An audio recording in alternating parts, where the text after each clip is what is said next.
आज तुम मान गोटे नुआ टॉपिक आनी से नुआ टॉपिक रे आज आमे पाठ पढ़िबा। टॉपिक रे हला मौसम विषय रे आमे पढ़िबा। कोन विषय रे पढ़िबा? मौसम विषय रे। वर्ष को केतुडा मौसम आसुची से विषय रे आज आमे पढ़िबा।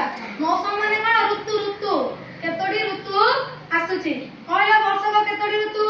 6टी ऋतु। केतोडी ऋतु? 6टी ऋतु।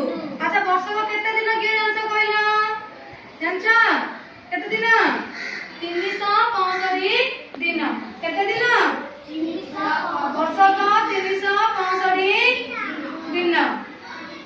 वर्ष को केतोडी ऋतु? 6टी ऋतु। आ केते दिन? 365 दिन। आज हमें ऋतु विषय रे हमें पढ़िबा। अच्छा 6टी ऋतु कौन कौन किए जानिछ? जानछु? अच्छा किया कहलु कौन कौन ऋतु को? 6टी ऋतु वसंत ऋतु, हेमंत ऋतु, शरद ऋतु, शीत ऋतु,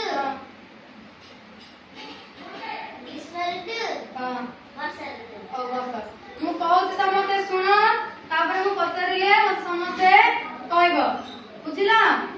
देख मु तुम मान गोटे चार्ट आनी देखाई को ऋतु कौन सब देखाई। देख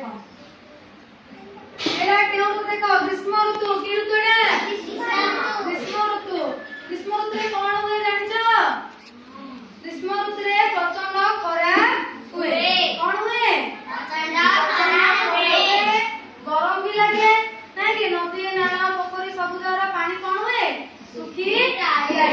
ग्रीष्म ऋतु रे नदी नाला पानी कौन हुए? ना सुखी जाए। तापर हमें जानिबा वर्षा ऋतु विषय रे। केउ ऋतु विषय जानिबा? वर्षा ऋतु विषय रे जानिबा। वर्षा ऋतु रे कौन हुए? वर्षा हुए नहीं कि वर्षा हुए, बन्या हुए, सब नदी नाला पोखरी सब पानी रे पूरा भर्ती हो जाए। आउ कौन हुए? धान चाष करे जाए। धान चाष टाइम रे सब बिल रे कौन हुए? पानी सब रुए वर्षा ऋतु रे नहीं कि हम सब ड्रेस पैंट जो सफा कले वर्षा ऋतु रे सुखीबाटा मध्ये हम पे कष्टकर हो जाए। बुझला? ग्रीष्म ऋतु आ वर्षा ऋतु विषय जानलो।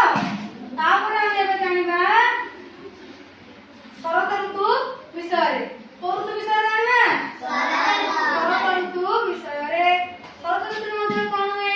ना सब पत्र झड़ा देती। कौन हुए? पत्र झड़ा दिए। तापर हमें पढ़िबा हेमंत ऋतु विषय रे। केउ ऋतु विषय पढ़िबा?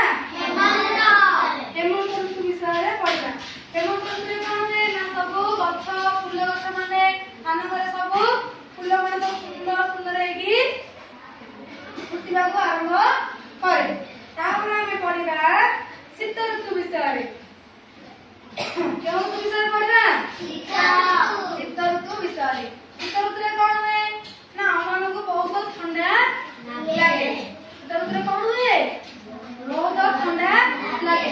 तो माने सब शीत ऋतु रे कौन व्यवहार करो? शाल, स्वेटर, मफलर, सॉक्स सब व्यवहार करो नहीं कि?